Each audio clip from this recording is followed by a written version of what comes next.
Bismillahirrahmanirrahim. Assalamualaikum warahmatullahi wabarakatuh. Perkenalkan, nama saya Sahidin Mustafa.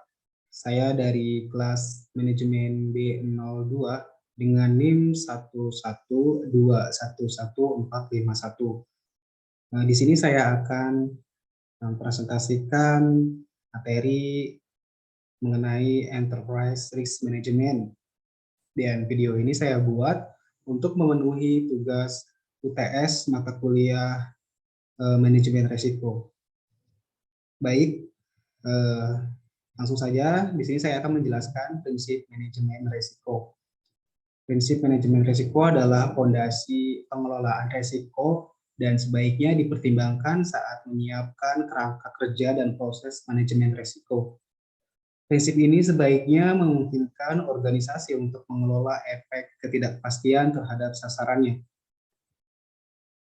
Prinsip manajemen risiko tersebut bertujuan menciptakan dan pelindungan nilai. Dari prinsip manajemen tersebut itu ada beberapa unsur, diantaranya terintegrasi. Manajemen risiko sebagai aspek menyeluruh dari semua aktivitas organisasi. Kemudian terstruktur dan komprehensif. Pendekatan terstruktur dan komprehensif terhadap manajemen risiko berkontribusi terhadap hasil yang konsisten dan dapat dibandingkan. Kemudian disesuaikan. Kerangka kerja dan proses manajemen risiko disesuaikan dan proporsional dengan konteks eksternal dan internal organisasi yang berkaitan dengan sasarannya. Lalu ada inklusif, keterlibatan yang sesuai dan tepat waktu dari pemangku kepentingan memungkinkan pengetahuan, pandangan, dan persepsi mereka untuk menjadi bahan pertimbangan. Hasil dari proses ini menghasilkan peningkatan kesadaran dan manajemen risiko terinformasi. Kemudian dinamis. Risiko dapat muncul, berubah, atau hilang seiring perubahan konteks eksternal dan internal organisasi. Manajemen risiko mengantisipasi, mendeteksi, mengakui, dan menanggapi perubahan dan peristiwa tersebut secara sesuai dan tepat waktu. Lalu, informasi terbaik yang tersedia. Masukan manajemen risiko didasarkan atas informasi historis dan terkini, dan juga harapan ke depan. Manajemen risiko secara eksplisit memperhitungkan segala batasan dan ketidakpastiannya yang berkaitan dengan informasi dan harapan tersebut. Informasi sebaiknya tepat waktu, jelas, dan tersedia bagi pemangku kepentingan yang terkait. Lalu faktor manusia dan budaya. Perilaku dan budaya manusia secara signifikan mempengaruhi semua aspek manajemen risiko pada setiap tingkatan dan tahapan. Kemudian ada perbandingan berkelanjutan. Manajemen risiko diperbaiki secara berkelanjutan atau terus-menerus berdasarkan pembelajaran dan pengalaman.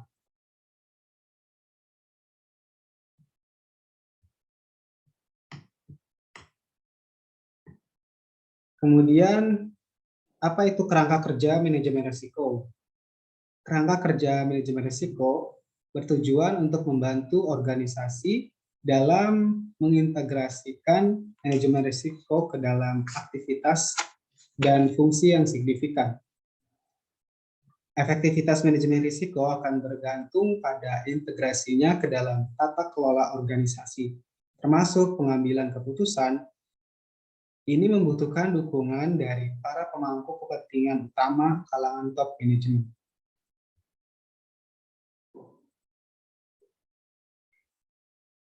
Kemudian proses manajemen risiko. Proses manajemen risiko itu sendiri merupakan kegiatan kritikal dalam manajemen risiko karena merupakan penerapan daripada prinsip dan kerangka yang telah dibangun. Manajemen risiko terdiri dari 3 proses besar, yaitu penetapan konteks, penilaian risiko, dan penanganan risiko.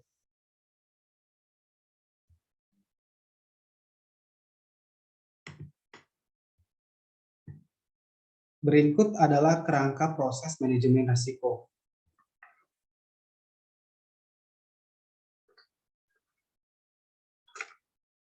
Proses manajemen risiko sendiri terdiri dari proses besar yang pertama kaitannya dengan penerapan konteks dan kritikal, lalu kaitannya dengan penilaian risiko, dan kaitannya dengan penanganan risiko. Dari penerapan konteks dan kritikal itu sendiri, seluruhnya risiko yang memungkinkan ada.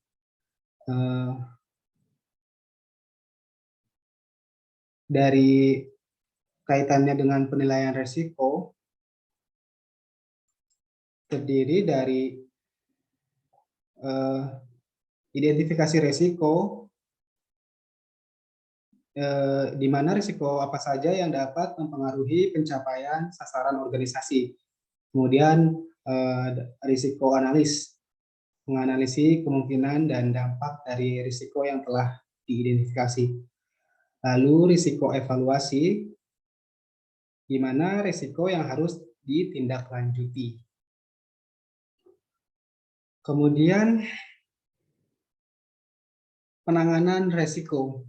Penanganan risiko itu sendiri risiko yang dikendalikan oleh organisasi.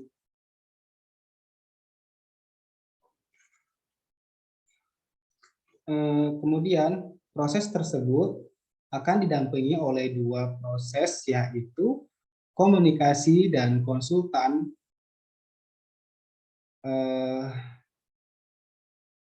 Komunikasi dan konsultasi, dan monitoring dan review. Di mana untuk komunikasi dan konsultasi itu di dalamnya ada desain versus praktek, ekspektasi, dan versus realita. Lalu monitoring dan review, di dalamnya terdapat rencana versus progres, target, dan pencapaian.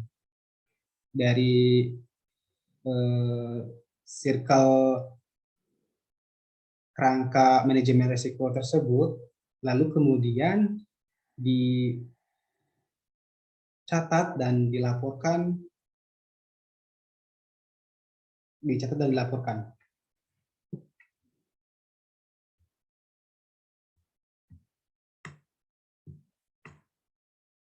Kemudian arti risiko.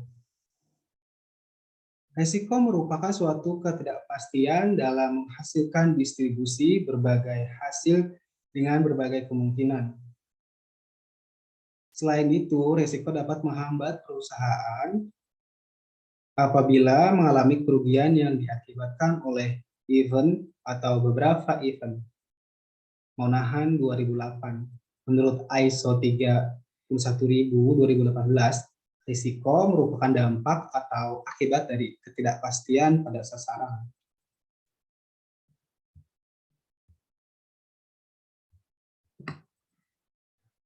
Manajemen risiko.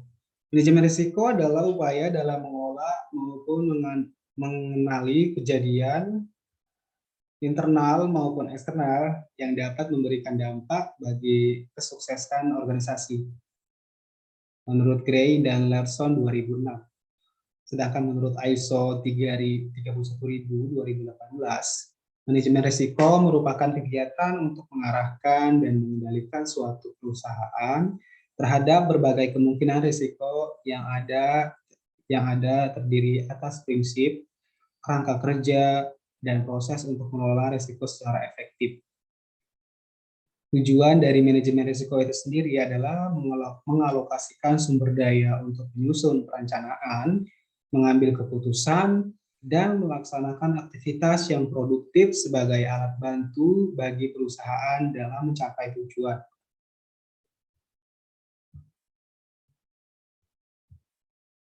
Lalu ada risk appetite, di mana didefinisikan sebagai jenis dan tingkat risiko yang dapat diterima perusahaan dalam upaya mewujudkan sasaran-sasaran perusahaan baik yang tertuang dalam kontrak manajemen maupun rencana kerja dan anggaran perusahaan (LKAP).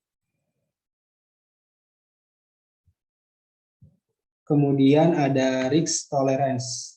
Risk tolerance itu sendiri didefinisikan sebagai tingkat toleransi risiko yang dapat diterima dalam kaitannya dengan risk appetite.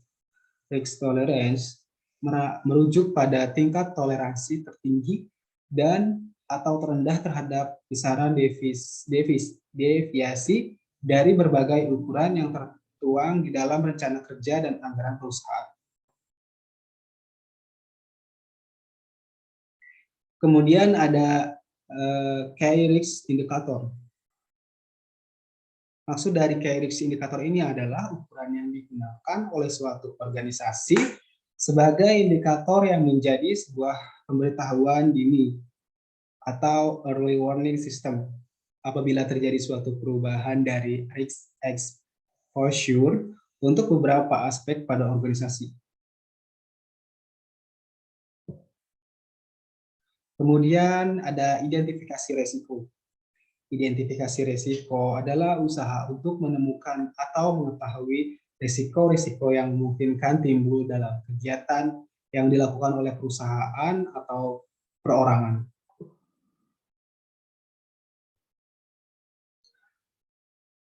Selanjutnya ada analisis risiko, di mana proses penilaian terhadap risiko yang telah teridentifikasi dalam rangka mengestimasi kemungkinan munculnya dan besaran dampaknya untuk menetapkan level atau status risikonya.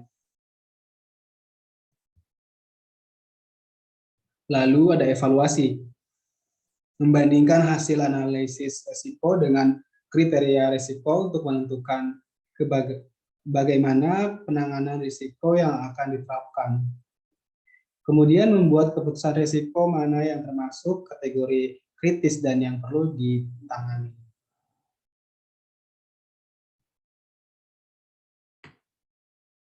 Lalu pengendalian risiko.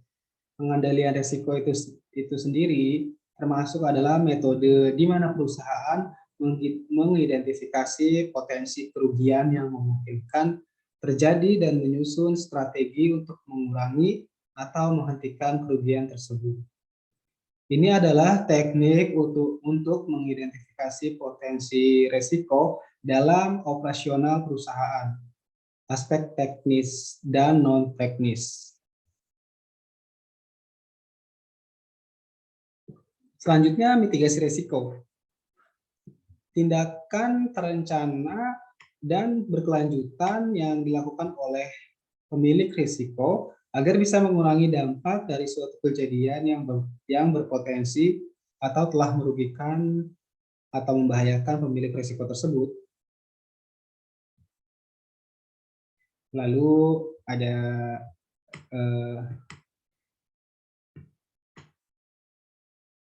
ada interhand risk atau adalah risiko yang terjadi karena tidak adanya pengendalian internal. Tidak adanya pengendalian internal ini kemungkinan karena ketidaksiapan dari manajemen. Mungkin saja manajemen tidak memahami pentingnya pengendalian internal atau pentingnya internal control.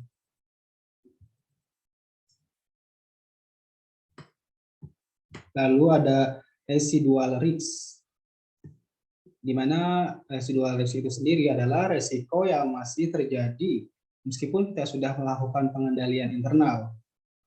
Manusia memang memiliki keterbatasan, meskipun sudah melakukan yang terbaik, pasti memiliki kemungkinan ada kekurangan-kekurangan. Tetapi tentu saja residual risk ini jauh lebih kecil dibandingkan dengan interhand risk.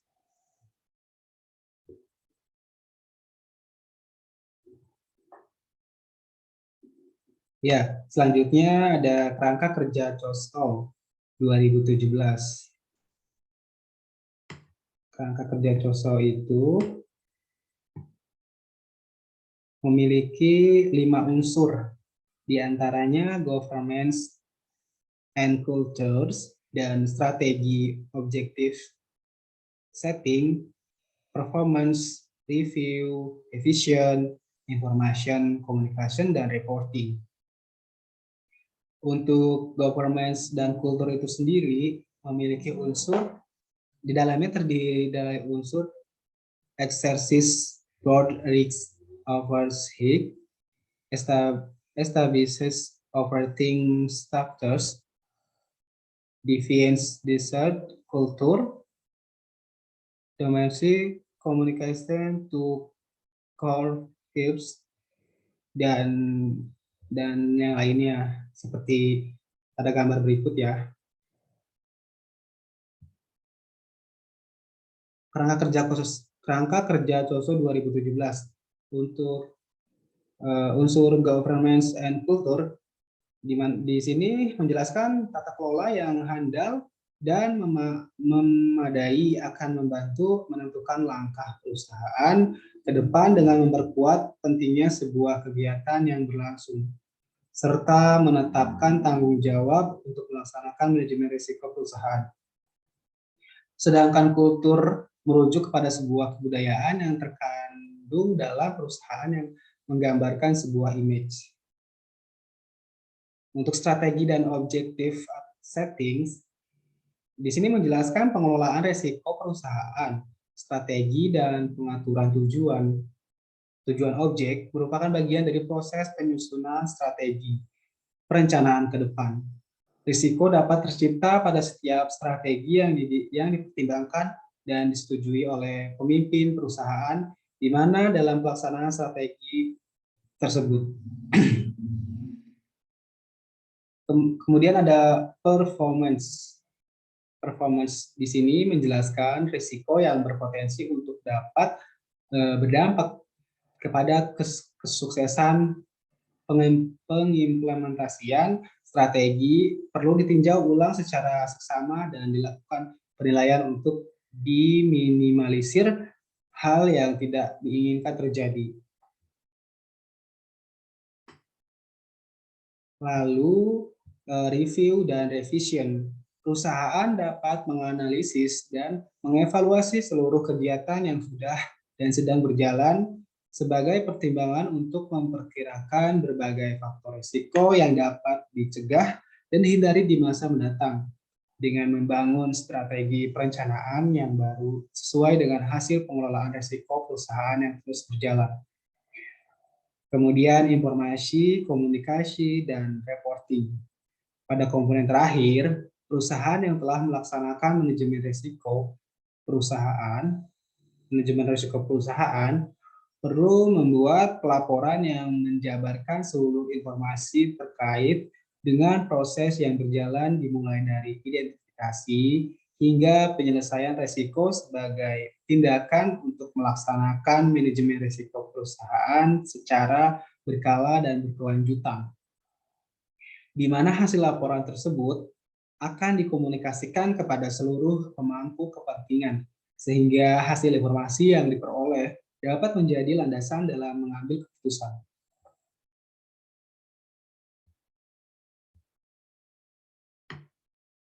Berikut adalah kerangka kerja manajemen risiko dalam praktik.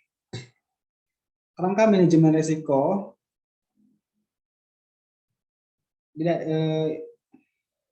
memiliki kepemimpinan dan komitmen.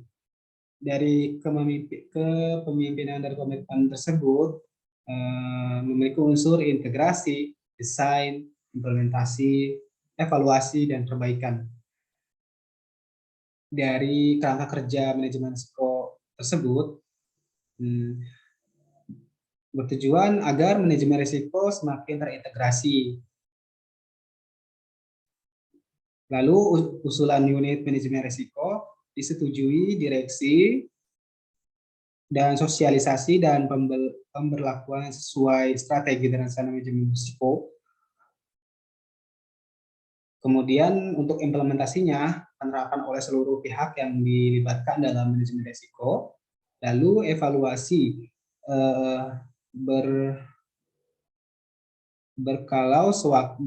berlaku sewaktu oleh internal dan eksternal sesuai kebutuhan.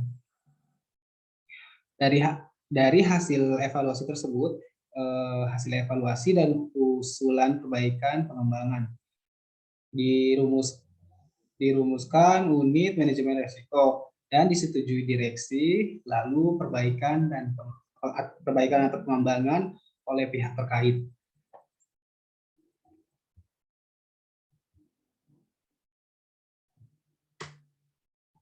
Kemudian kerangka manajemen risiko itu meliputi kepemimpinan dan komitmen. Yang di sini yang dimaksud adalah memastikan manajemen risiko terintegrasi pada semua aktivitas organisasi. Manajemen puncak, menyesuaikan dan mengimplementasikan semua komponen kerangka kerja.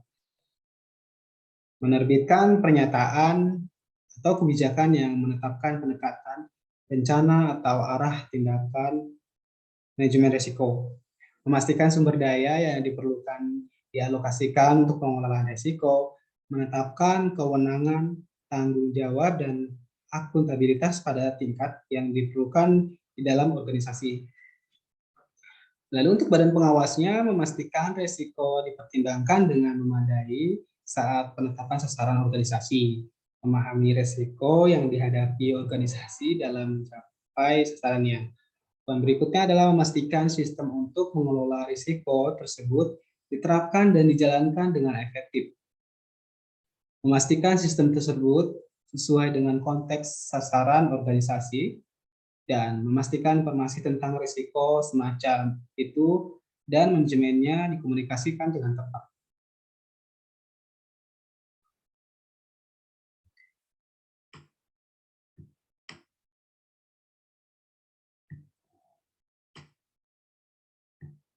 Integrasi. Manajemen risiko adalah bagian integral dari semua aktivitas organisasi. Integrasi manajemen risiko ke dalam organisasi adalah proses yang dinamis dan berulang serta sebaiknya disesuaikan dengan kebutuhan dan budaya organisasi.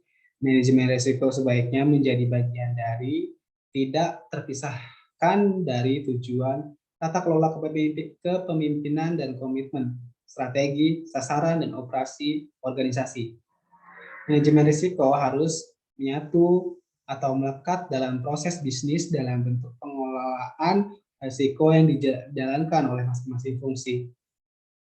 Efektivitas pengelolaan risiko merupakan tanggung jawab dari masing-masing individu manajemen, baik manajemen puncak, senior, maupun lini, mulai dari tingkatan entitas organisasi hingga tingkatan proses atau program yang dijalankan organisasi.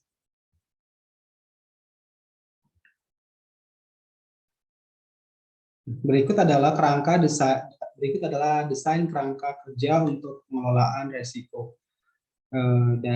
Ada pemahaman organisasi dan konteksnya, penegasan komitmen manajemen risiko, lalu ada penetapan peran, kewenangan, tanggung jawab, dan akuntabilitas organisasional. Kemudian ada alokasi sumber daya dan penyiapan komunikasi dan konsultasi.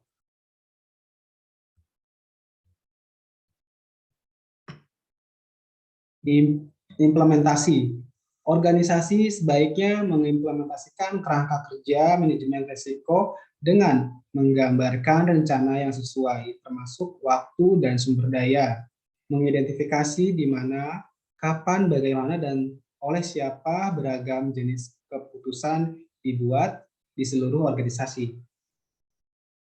Lalu poin berikutnya, memodifikasi proses pengambilan keputusan yang sesuai jika diperlukan.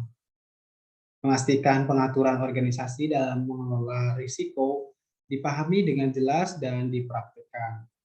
Implementasi kerangka kerja yang berhasil memerlukan keterlibatan dan kesadaran pemangku kepentingan. Lalu berikutnya ada unsur evaluasi. Tujuan evaluasi kerangka kerja manajemen risiko adalah untuk mengidentifikasi ruang pengembangan atau perbaikan yang diperlukan terhadap kerangka kerja. Untuk mengevaluasi efektivitas kerangka kerja manajemen risiko, organisasi sebaiknya mengukur kesesuaian kinerja manajemen risiko sesuai indikator yang telah ditetapkan. Poin berikutnya memantau tingkat maturitas manajemen risiko, mengukur program rencana penerapan manajemen risiko, memantau perubahan internal dan eksternal yang terjadi dan pengaruhnya terhadap kerangka kerja manajemen risiko, memantau kepatuhan terhadap kebijakan manajemen risiko.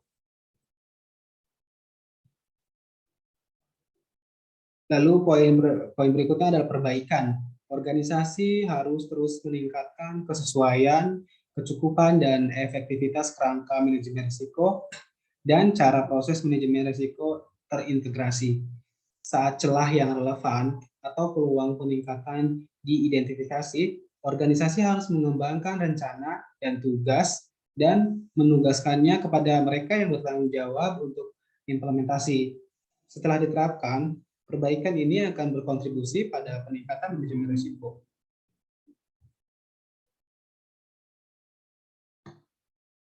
Lalu ada resiko negatif dan resiko positif.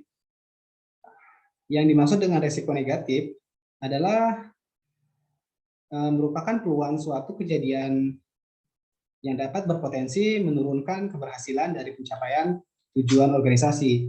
Sedangkan resiko positif merupakan konsep baru, peluang kejadian akan memberikan peluang untuk meningkatkan keberhasilan pencapaian tujuan organisasi. Berikut adalah video yang saya buat untuk memenuhi tugas UTS mata kuliah manajemen risiko yang bisa saya presentasikan. Kurang lebihnya saya mohon maaf. Terima kasih dan wassalamualaikum warahmatullahi wabarakatuh.